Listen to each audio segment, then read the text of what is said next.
दोस्तों आज के वीडियो में हम म्यूचुअल फंड के important parameter, standard deviation, alpha, beta, sharpe ratio के बारे में जानेंगे। साथ में टॉप 3 बेस्ट म्यूचुअल फंड चुनेंगे जो अगले 2-3 साल में आपका पैसा डबल ट्रिपल कर देंगे। लेकिन अगर आप उन लोगों में से हैं जो लोग फंड सिलेक्ट करते समय उस फंड का past return, AUM, fund manager और रेटिंग देखकर सिलेक्ट करते हैं तो इस वीडियो को पूरा देख लीजिए। मैं अभी कुछ इम्पोर्टेंट रेशियोज डिस्कस करने वाला हूँ। ये बहुत इम्पोर्टेंट है एक बेस्ट म्यूचुअल फंड को पिक करने के लिए और ये आपको लाइफ टाइम काम आएगा। बहुत सारे इन्वेस्टर यही मिस्टेक करते हैं। फिर जानेंगे आज के 3 बेस्ट म्यूचुअल फंड कौन कौन से हैं। दोस्तों हम ये कभी नहीं कह सकते अगर कोई फंड पिछले कुछ सालों से बहुत अच्छा रिटर्न दे रहा है तो वह फ्यूचर में भी अच्छा रिटर्न देता रहेगा। लेकिन हाँ, किसी भी म्यूचुअल फंड का पास्ट रिटर्न बेटर होना चाहिए, लेकिन यही काफी नहीं है। इसके अलावा भी बहुत इंपॉर्टेंट रेशियो होते हैं जिसे हमें पास्ट परफॉर्मेंस की तरह एनालाइज करना चाहिए, like alpha, beta, standard deviation, Sharpe ratio. इनको हम एनालाइज करके रिस्क और रिटर्न का पता लगा सकते हैं कि इस फंड से मैक्सिमम और मिनिमम कितना रिटर्न बन सकता है। तो चलिए इन रेशियो को डिस्कस कर लेते हैं। First, alpha ratio. किसी भी फंड का अल्फा बताता है कि वो फंड अपने बेंचमार्क के कंपेयर में कैसा परफॉर्म किया है। बेंचमार्क का मतलब दोस्तों हर एक म्यूचुअल फंड का एक बेंचमार्क इंडेक्स होता है। अगर हम इक्विटी म्यूचुअल फंड के बेंचमार्क की बात करें तो वह इंडेक्स फंड होता है। और यदि आप इंडेक्स फंड में इन्वेस्ट करना चाहते हैं तो इस वीडियो में मैंने टॉप 3 बेस्ट इंडेक्स फंड को डिस्कस किया है। वीडियो का लिंक डिस्क्रिप्शन में है, आप जाकर देख सकते हैं। अब अल्फा को डिस्कस करते हैं। मान लीजिए एक म्यूचुअल फंड है और इसका अल्फा 20% है, तो इसका मतलब फंड ए बेंचमार्क के कंपेयर में 20% ज्यादा रिटर्न बनाकर दिया है, अपने बेंचमार्क से आउट परफॉर्म किया है। अल्फा निगेटिव भी हो सकता है। अगर अल्फा निगेटिव 20% है तो इसका मतलब फंड ए अपने बेंचमार्क के कंपेयर में 20% कम रिटर्न बनाकर दिया है। यानी अल्फा बताता है कोई फंड अपने बेंचमार्क के कंपेयर में कितना कम या ज्यादा रिटर्न बनाकर दिया है। और अल्फा को फंड मैनेजर की वैल्यू भी कहते हैं। तो हम जिस फंड को चुनेंगे उसका अल्फा वैल्यू पॉजिटिव होना चाहिए, जितना ज्यादा होगा उतना बेटर है। Second, standard deviation. किसी भी फंड का स्टैंडर्ड डेविएशन ये बताता है कि वह फंड कितना ज्यादा वोलेटाइल है, कितना ज्यादा रिस्की है। फॉर एग्जाम्पल एक म्यूचुअल फंड है, इसके पिछले कुछ सालों का रिटर्न 15% है और इसका स्टैंडर्ड डेविएशन 5% है, तो इसका मतलब यह फंड अपने एवरेज रिटर्न 15% से 5% ऊपर जा सकता है, यानी इसका मैक्सिमम रिटर्न 20% हो गया। और ये फंड अपने एवरेज रिटर्न से 5% नीचे जा सकता है और इसका मिनिमम रिटर्न 10% है। यह फंड मैक्सिमम 20 और मिनिमम 10% का रिटर्न दे सकता है। तो इस फंड के रिटर्न का रेट 10 to 20% होगा। अगर इस फंड का स्टैंडर्ड डेविएशन 10% होता तो मैक्सिमम रिटर्न 25% होता और मिनिमम 5% का रिटर्न देता। यह निगेटिव भी होता है, यानी स्टैंडर्ड डेविएशन से हमें रिस्क और वोलेटाइल को जान सकते हैं। स्टैंडर्ड डेविएशन जितना ज्यादा होगा उतना ज्यादा रिस्की होगा, तो स्टैंडर्ड डेविएशन हमेशा कम होना चाहिए, वो बेटर माना जाता है। Third, beta ratio. बीटा भी किसी फंड की वॉलेटिलिटी को बताता है, ये फंड कितना ज्यादा रिस्की है। मान लीजिए एक म्यूचुअल फंड है और उसका बीटा वैल्यू 1.3 है। बीटा का बेंचमार्क वैल्यू हमेशा 1 माना जाता है। यहाँ बीटा का वैल्यू 1 से अधिक है। अगर फंड ए के बेंचमार्क इंडेक्स का रिटर्न, हर म्यूचुअल फंड का एक बेंचमार्क इंडेक्स होता है जो हमने अभी स्टार्टिंग में डिस्कस किया है। म्यूचुअल फंड का बेंचमार्क इंडेक्स फंड है। फंड ए के बेंचमार्क इंडेक्स का रिटर्न जो 10% से ऊपर जाता है तो फंड ए का रिटर्न 13% से ऊपर जाएगा। ये वैल्यू बीटा के वैल्यू और बेंचमार्क इंडेक्स के वैल्यू को मल्टीप्लाई करेंगे तो निकल कर आएगा। इसका अपोजिट बेंचमार्क इंडेक्स का रिटर्न 10% से नीचे जाता है तो फंड ए का रिटर्न 13% से नीचे जाएगा। अगर बीटा का वैल्यू 1 है तो फंड ए का रिटर्न बेंचमार्क के रिटर्न के जैसा परफॉर्म करेगा। और अगर बीटा का वैल्यू 0.5 है तो बेंचमार्क का रिटर्न 10% से ऊपर जाता है तो फंड का रिटर्न केवल 5% से ऊपर जाएगा। और यदि बेंचमार्क इंडेक्स का रिटर्न 10% से नीचे जाता है तो फंड ए का रिटर्न केवल 5% से नीचे जाएगा। जब बीटा का वैल्यू 1 से अधिक होता है और यदि बेंचमार्क इंडेक्स का रिटर्न 10% से ऊपर नीचे होता है, फंड का रिटर्न 13% से ऊपर नीचे होता है। इसका मतलब बीटा वैल्यू जितना ज्यादा होगा वो उतना ज्यादा रिस्क और वोलेटाइल होगा। और जब बीटा का वैल्यू 0.5 था तब फंड कम रिस्क और कम वोलेटाइल था। इसका मतलब बीटा वैल्यू हमेशा 1 से कम होना चाहिए, उस फंड में रिस्क कम होता है। Fourth number, Sharpe ratio. Sharpe ratio बताता है कि कोई फंड कितना ज्यादा रिस्क लेकर रिटर्न देता है। मान लीजिए आपने किसी XYZ म्यूचुअल फंड में इन्वेस्ट किया और वहां आपको बहुत ज्यादा रिटर्न मिल गया, तो ऐसा तो नहीं कि फंड मैनेजर ने आपके पैसों पर ज्यादा रिस्क लेकर रिटर्न बना कर दिया है। ऐसे में आपका पैसा कभी डूब भी सकता है। तो ये चीजें शार्प रेशियो से जान सकते हैं। मान लीजिए एक ही कैटेगरी के 2 फंड है X और Y और दोनों का रिटर्न इक्वल है 20% और X का शार्प रेशियो 1.3 है और Y का 1 है। यहाँ X का शार्प रेशियो Y के शार्प रेशियो से ज्यादा है। इसका मतलब X फंड उतना उतना ही रिटर्न कम रिस्क में बनाकर दिया है। तो किसी फंड का शार्प रेशियो उस कैटेगरी के दूसरे फंड के शार्प रेशियो से ज्यादा होना चाहिए, वो फंड अच्छा है। तो ये था कुछ इंपॉर्टेंट रेशियो जो हमें किसी भी म्यूचुअल फंड में इन्वेस्ट करने से पहले उस कैटेगरी के दूसरे फंड से जरूर कंपेयर करना चाहिए। चलिए अब आज के टॉप 3 बेस्ट म्यूचुअल फंड को जान लेते हैं। दोस्तों आज का टॉप 3 बेस्ट म्यूचुअल फंड मैंने रिस्क पैरामीटर के बेसिस पे कंसीडर किया है। इन फंड में रिस्क कम है और रिटर्न अच्छा है। हमारा फर्स्ट फंड है, ये बहुत ज्यादा पॉपुलर है, Parag Parikh flexi cap fund direct plan growth. अगर किसी के पोर्टफोलियो में ये फंड है तो हमें कमेंट करके जरूर बताइए। इसका करंट एनएवी 62 रुपीज है। इसका फंड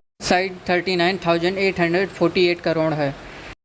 एक्सपेंस रेशियो 0.68। इस फंड के पोर्टफोलियो में 69% इक्विटी होल्डिंग है, 49% लार्ज कैप स्टॉक में इन्वेस्ट किया गया है, लगभग 4% मिड कैप स्टॉक में इन्वेस्ट किया गया है, 6.19% स्मॉल कैप स्टॉक में। आपका पैसा फॉरेन कंपनी में भी इन्वेस्ट किया जाएगा। 70.84% इस फंड के पास टोटल नंबर ऑफ स्टॉक 39 है। इस फंड के टॉप 10 स्टॉक का नेम, सेक्टर, वैल्यू और होल्डिंग परसेंटेज आप इस वीडियो को पॉज करके देख सकते हैं। इसने कम रिस्क में ज्यादा रिटर्न दिए हैं। फंड का स्टैंडर्ड डेविएशन इस कैटेगरी के दूसरे फंड से कम है, यानी इस फंड में कम रिस्क है, लो वोलेटाइल है। बीटा रेशियो 1 से कम होना चाहिए। जैसा कि मैंने बताया कि बीटा का वैल्यू कम है, मतलब ये फंड कम वोलेटाइल और कम रिस्की है, और इस कैटेगरी के बीटा वैल्यू से भी कम है। बीटा स्टैंडर्ड डेविएशन से पता चलता है इस फंड में कम रिस्क, लो वोलेटाइल है। शार्प रेशियो, ट्रेनर रेशियो और अल्फा रिस्क एडजस्टेड रिटर्न को बताते हैं। यह जितना ज्यादा होगा उतना बेटर माना जाता है। शार्प रेशियो उस फंड के कैटेगरी के शार्प रेशियो से ज्यादा होना चाहिए, मतलब वो फंड सेम रिस्क में अच्छा रिटर्न बना कर दिया है। ट्रेनर रेशियो भी बेटर है। अल्फा बताता है वो फंड अपने बेंचमार्क के कंपेयर में कैसा परफॉर्म किया है। इसका 3.6 मतलब ये फंड 3.6 ज्यादा रिटर्न बना कर दिया है। सारे पैरामीटर को देखकर पता चलता है इस फंड में लो वोलेटिलिटी और बेटर रिस्क एडजस्टेड रिटर्न दिया है। इस फंड ने लास्ट 1 ईयर में 21.61% का रिटर्न दिया है, लास्ट 2 ईयर में 10.75% का रिटर्न दिया है, लास्ट 3 ईयर में 24.7% का रिटर्न दिया है, लास्ट 5 ईयर में 19.15% का रिटर्न दिया है, and all time average return 19.48% है। अगर आपको बेटर रिस्क एडजस्टेड रिटर्न चाहिए, कम रिस्क में अच्छा रिटर्न चाहिए, तो पराग पारिक फ्लेक्सी कैप फंड में इन्वेस्ट कर सकते हैं। हमारा सेकंड फंड है Kotak emerging equity fund direct plan. इस फंड का करंट एनएवी 104 रुपीज है। फंड साइज 31,388 करोड़ और एक्सपेंस रेशियो 0.38 है। फंड के पास टोटल नंबर ऑफ स्टॉक 78 है। इसका 5.99% लार्ज कैप स्टॉक में इन्वेस्ट किया गया है, 54.61 मिड कैप स्टॉक में इन्वेस्ट किया गया है, एंड 20.95% स्मॉल कैप स्टॉक में इन्वेस्ट किया गया है। इसके पोर्टफोलियो में टॉप 10 स्टॉक का name, sector, value, total holding percentage आप वीडियो को पॉज करके देख सकते हैं। इसके रिस्क पैरामीटर को देखें, इसमें लो वोलेटिलिटी है और इस फंड ने बेटर रिस्क एडजस्टेड रिटर्न दिए हैं। इस फंड ने लास्ट ईयर में 20.81% का रिटर्न दिया है, लास्ट 2 ईयर में 15.91% का रिटर्न दिया है, लास्ट 5 ईयर में 20.21% का रिटर्न दिया, लास्ट 10 ईयर में 26% का रिटर्न दिया है, and all time average return 20.70% देता आ रहा है। अगर आप बेटर रिस्क एडजस्टेड रिटर्न चाहिए तो ये फंड बेस्ट है। हमारा थर्ड फंड है Kotak small cap fund growth. दोस्तों इस फंड का करंट एनएवी 202 रुपीज है। इसका फंड साइज 11,597 और एक्सपेंस रेशियो 0.45% है। दोस्तों इस फंड के पोर्टफोलियो में 94% इक्विटी होल्डिंग है। इस फंड के पास टोटल नंबर ऑफ स्टॉक 77 है। इस फंड का